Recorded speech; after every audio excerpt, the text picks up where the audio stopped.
धृति,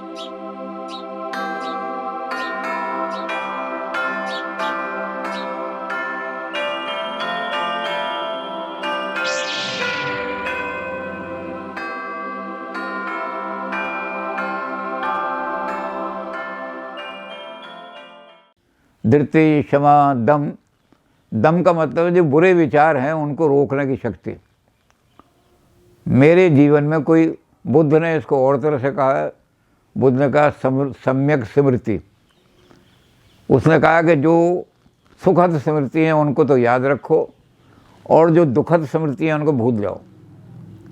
और उसमें सुखद में क्या है?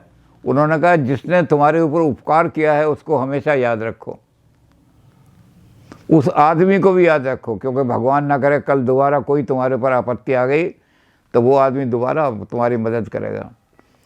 और जिस पर तुमने उपकार किया है उसको भूल जाओ, क्योंकि तुमने उपकार किया और उसने तुम्हारे बदला ना दिया तो तुम्हारे मन में हमेशा अपने तो बातें भूल जाओगे, तुम्हारी रहेगा कैसे उसको बदलाऊँ, कैसे उसका नाश करूँ, कैसे उसको सजा दूँ कि मैंने मेरी रोटियाँ खाई और आज मुझे मेरा नमक खाए और आज मुझे भूल गया। तो बुद्ध ने कहा कि जिस पर तुमने उपकार किया उसको भूल जाओ। अगर वो तुम्हारे साथ निभाता है तो ठीक है, नहीं हो तो भूल जाओ उसको। उर्दू में ये कहा है कि लो जरा सी बात पे बरसों के यार आने गए, लो जरा सी बात पे बरसों के यार आने गए, खैर अच्छा ही हुआ कुछ लोग पहचाने गए। उनकी औकात पहचान ली गई। ये इसलिए दोस्ती करता था, इस स्वार्थ के लिए। तो ये दम का मतलब है कि बुरा ख्याल हमारे मन में आना नहीं चाहिए, किसी के बारे में बुरा सोचना ही नहीं चाहिए। आप किसी का बुरा सोचो ही मत। कोई आदमी जो है अगर कोई बढ़ रहा है, घट रहा है, तो हम क्यों उसका बुरा सोचें। तो दम का मतलब है बुरे विचारों को रोकना। अब इसमें भी उसको नंबर दो, कितना नंबर, इस आदमी के अंदर कितनी शक्ति है। तो आपने दे दिए जी 4 नंबर इसको। अब चौथी चीज़ आ गई अस्ते। अस्ते तो हमारे सारे शास्त्रों में है, योग में भी है, वेदांत में भी है, सब में। अस्ते का मतलब जिस वस्तु पर मेरा अधिकार नहीं है वो वस्तु मैंने लेने की चेष्टा भी नहीं करनी। इसको अंग्रेजी में कहा है फर्स्ट डिजर्व देन डिज़ायर। पहले सिद्ध करो कि तुम्हारा इस चीज़ पर अधिकार है, तब उसको लेने की चेष्टा करो।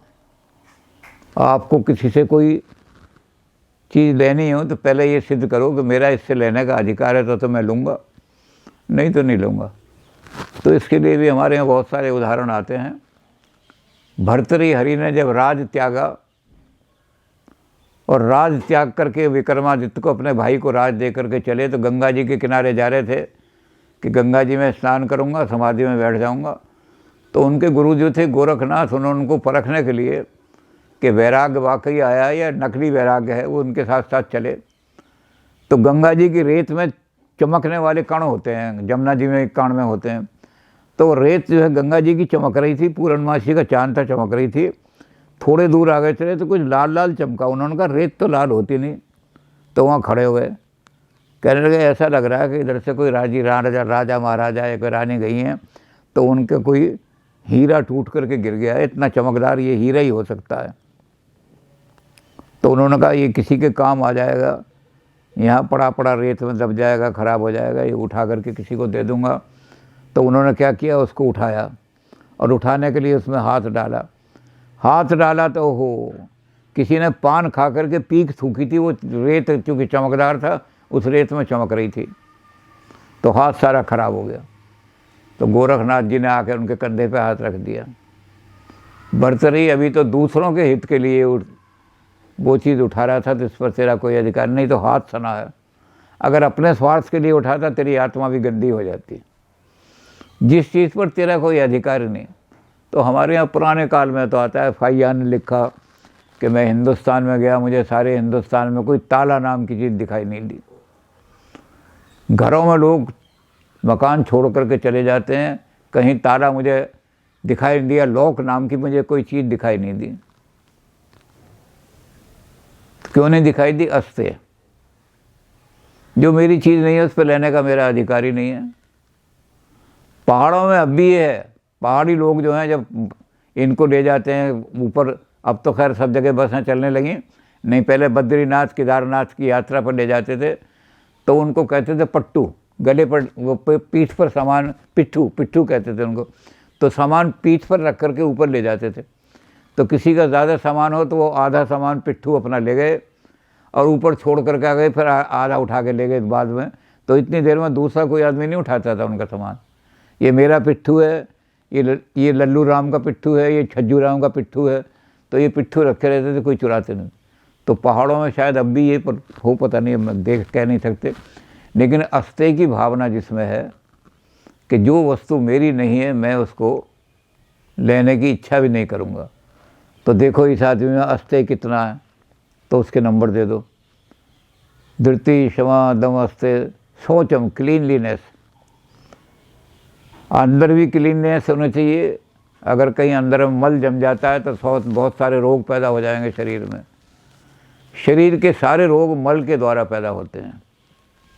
आयुर्वेद ये कहता है कि जितने रोग शरीर में जाते हैं वो मुख के द्वारा जाते हैं। गलत भोजन करोगे तब बीमार होगे, गलत भोजन नहीं किया तो बीमारी नहीं हो सकती। तो वो गलत बीमारी मल पैदा कर देगी शरीर में। उस मल के लिए तुरंत औषधि लो ताकि मल शरीर से निकल जाए।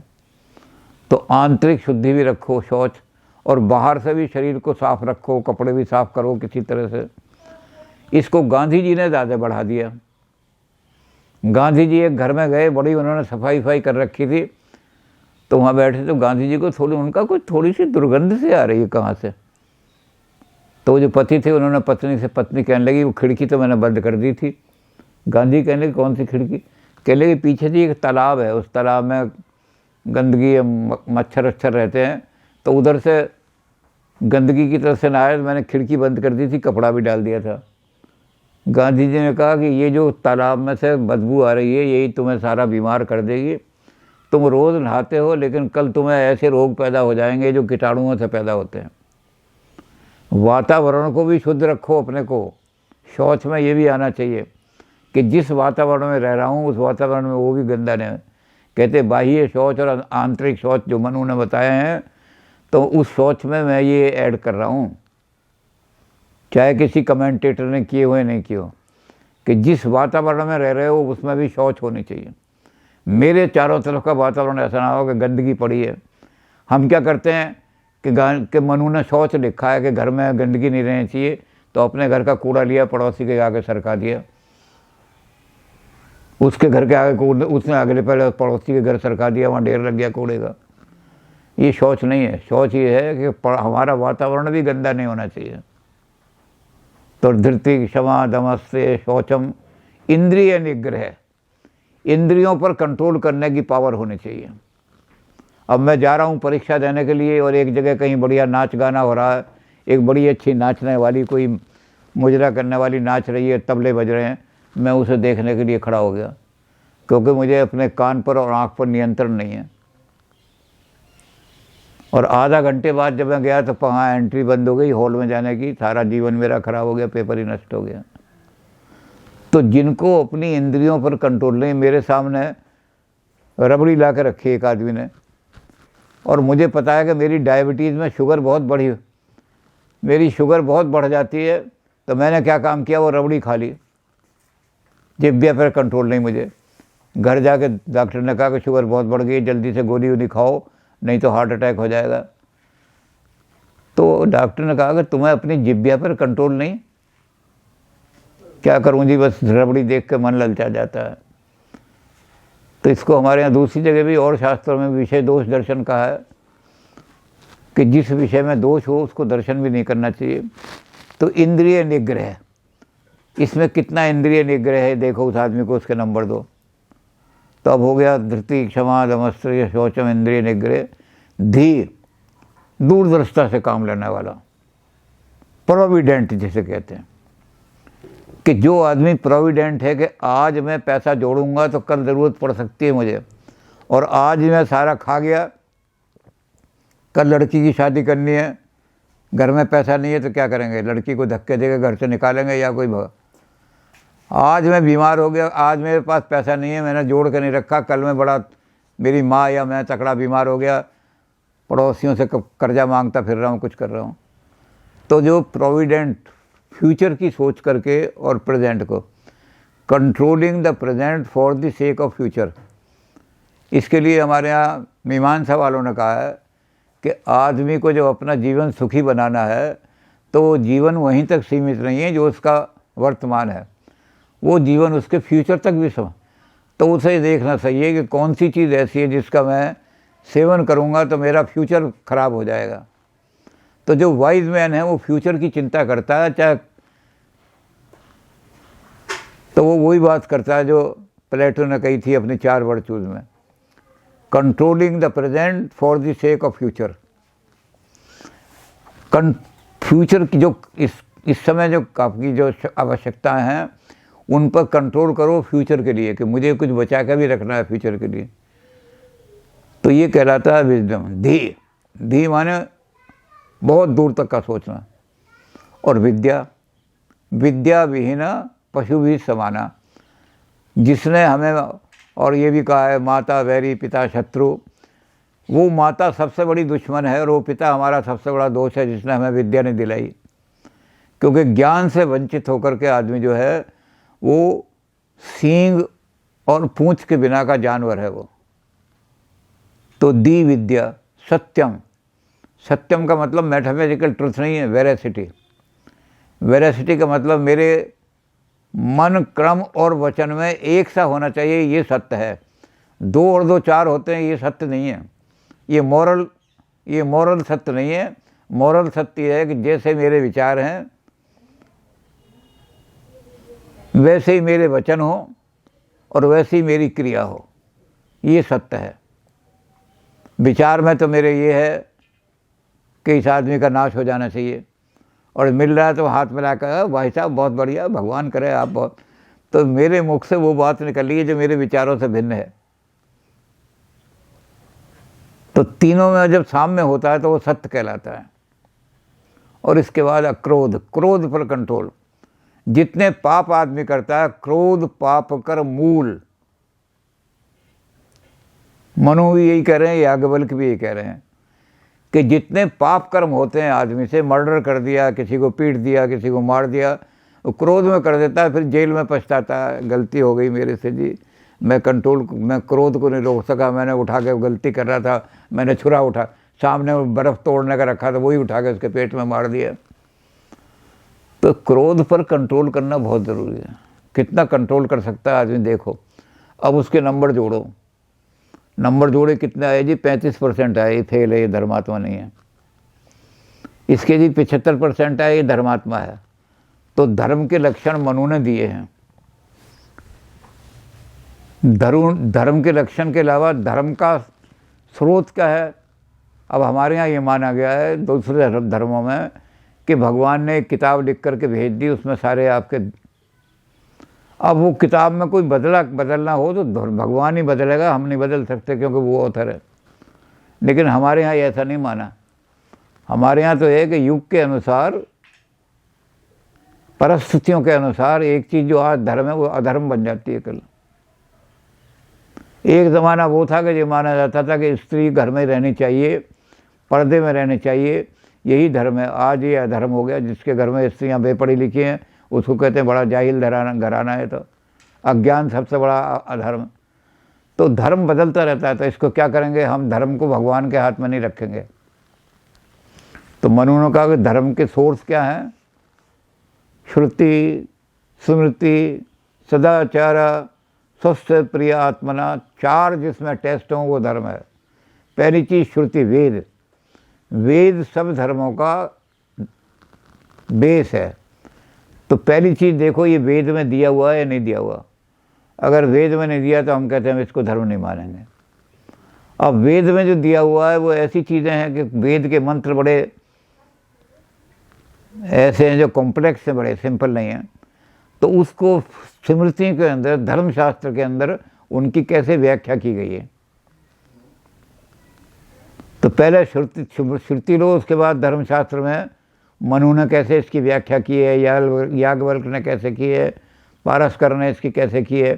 तो स्मृतियों में देखोगे वेद के इस नियम की स्मृतियों में क्या व्याख्या की गई है। तो हमारे यहाँ भगवान ने स्मृतियाँ बदलती रहती हैं, अलग अलग ऋषि अलग अलग तरीके से कर देते हैं नियम। तो श्रुति स्मृति, फिर श्रुति और स्मृति का जो व्याख्या की है, इंटरप्रिटेशन की है, उसका तीसरा टेस्ट करो, सदाचार। इस स्मृति में ये व्याख्या की गई है, इसका पालन करने से सदाचार नहीं दुराचार फैल जाएगा, इसलिए ये व्याख्या गलत है। इस ऋषि ने ठीक व्याख्या नहीं की, तो उसको छोड़ दो। तो सदाचार हो गया हमारे यहाँ कि सदाचार जो है ये सबसे बड़ा सोर्स है धर्म। उसके बाद भी आपका मन किसी चीज़ को कर रहा है, उस मन को कंट्रोल करने के लिए आत्मा की आवाज़ सुनो। आत्मा कहेगी मन को तू गलत काम कर रहा है, रुक जा। तो क्या स्वस्थ प्रिय आत्मा ना, फिर आत्मा से पूछो कि ये जो सारा वेद का मंत्र, इसकी ये व्याख्या। तो 4 सोर्स उन्होंने धर्म के बताए कि जो चारों सोर्स से निकल के आए वो तो धर्म है, नहीं तो धर्म नहीं है।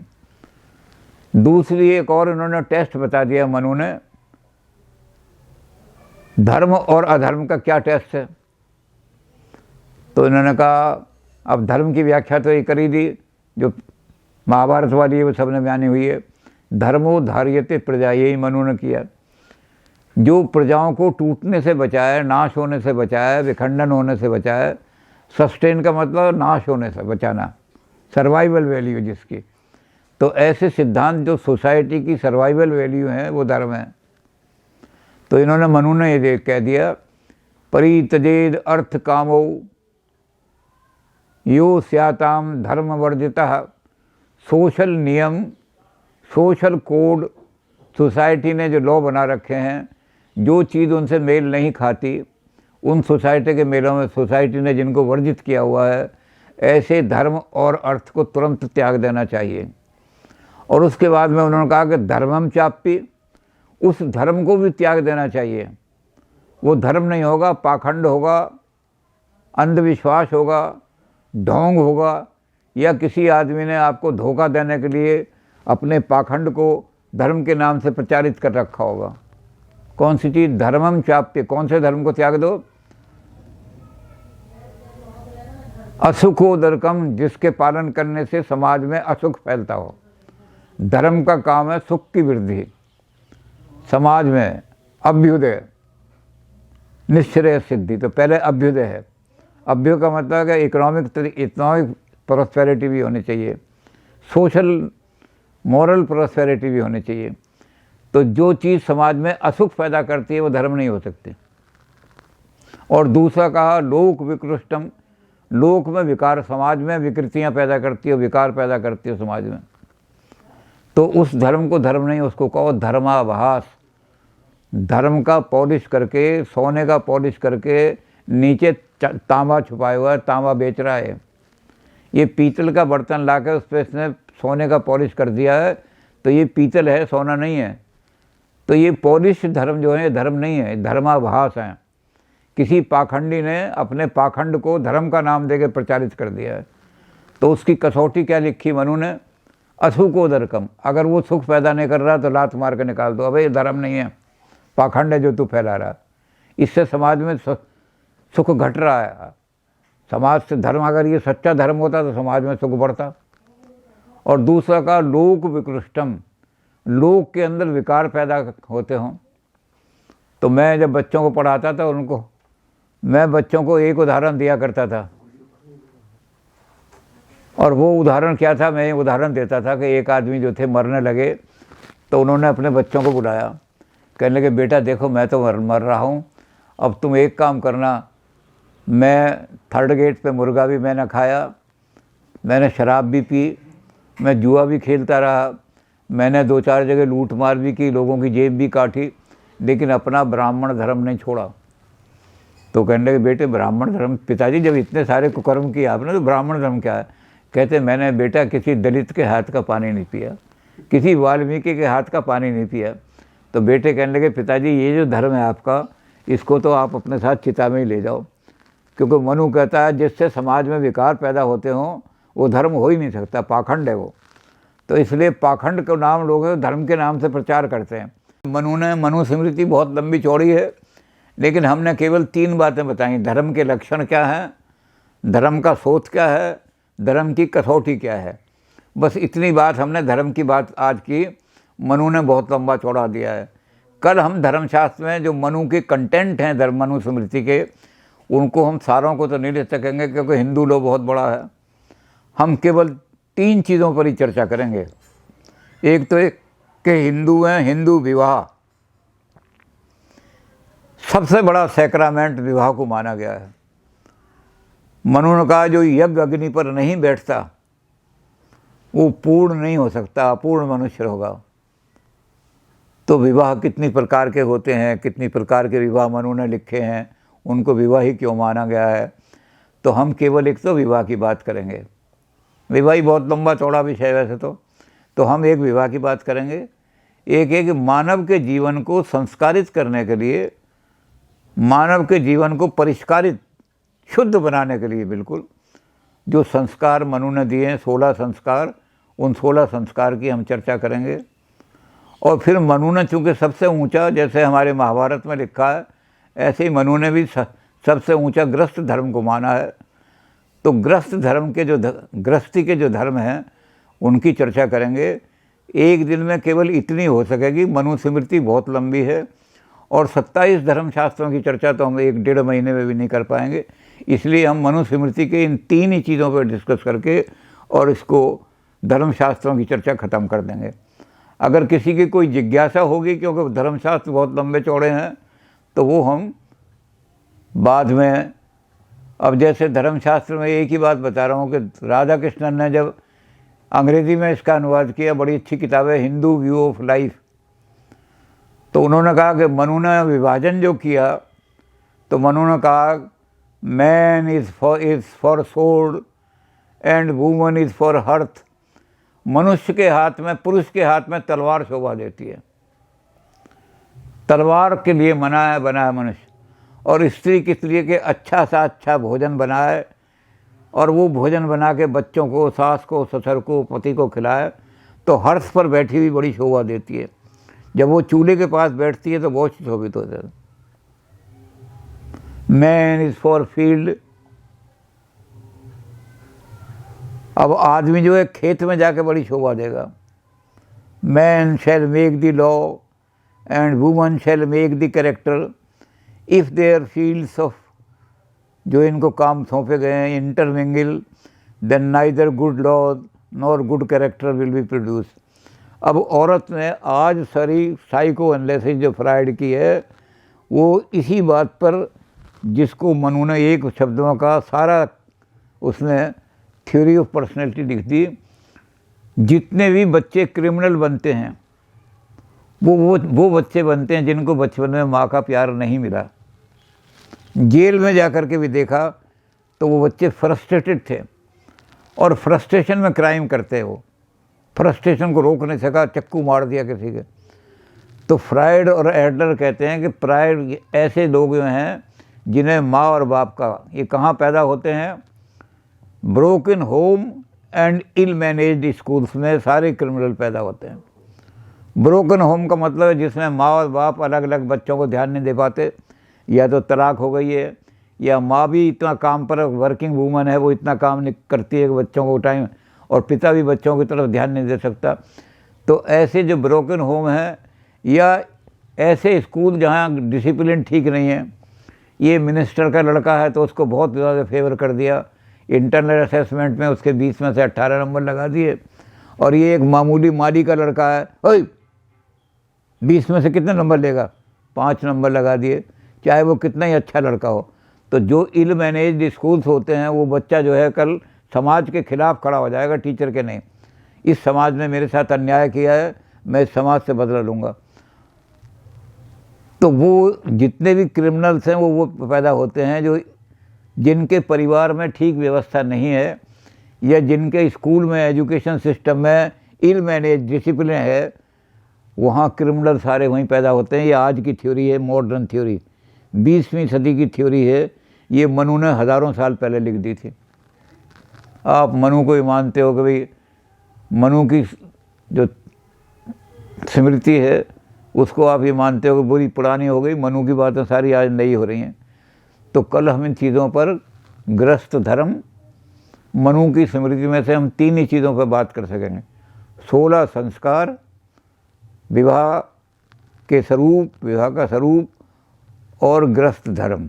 बस इसके बाद हम कोई चर्चा नहीं कर सकेंगे, यहीं हम ख़त्म कर देंगे, क्योंकि धर्मशास्त्र इतने लंबे हैं कि इन पर चर्चा चला दी तो फिर ये कंट्रोल नहीं हो सकेगा। तो आज हम यहीं मनु ने जो 3 सिद्धांत धर्म के बारे में दिए, तो मनु स्मृति सारी जो है, जिसको अंबेडकर जी ने जलाया था, वो तो इतनी बड़ी स्मृति है, 400 साढ़े 400 पेज की है। तो 400 साढ़े 400 पेज की स्मृति का हम वर्णन नहीं कर सकेंगे। यत्र नार्यस्तु पूजन्ते रमन्ते तत्र देवता। मनु कह रहे हैं जिस घर के अंदर स्त्रियों का सम्मान होता है और स्त्रियों की पूजा होती है, उसी घर में देवता जन्म लेते हैं, और जिस घर में स्त्री का सम्मान नहीं होता, उस जन्म के अंदर राक्षस पैदा होते हैं। ये भी आज की थ्योरी फ्राइड की यही कहती है, जिसका मैं बात कर रहा था। जहाँ नारी का सम्मान होगा और नारी बच्चों की तरफ अच्छा ध्यान देगी और उनका कैरेक्टर बनाएगी, वहाँ देवता पैदा होंगे बच्चे।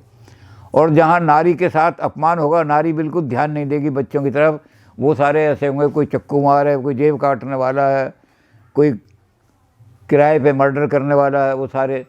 तो जिस घर में, मनु कह रहा है, जिस घर में नारी का सम्मान नहीं होगा, वहाँ राक्षस पैदा होंगे, और जिस घर में नारी का सम्मान होगा, उस घर में देवता पैदा, रमन्ते तत्र देवता।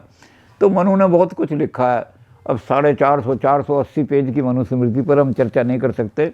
हमने उसमें से मुख्य कुछ बातें बताई हैं, और कल भी हम ये करेंगे कि केवल मुख्य बातें ही लेंगे इस पर ही हम। तो उसमें हम चाहे हम यहाँ से शुरू कर दें विवाह से, चाहे 16 संस्कार से कर दें, गृहस्थ धर्म तो हम बाद में लेंगे, सबसे बाद में।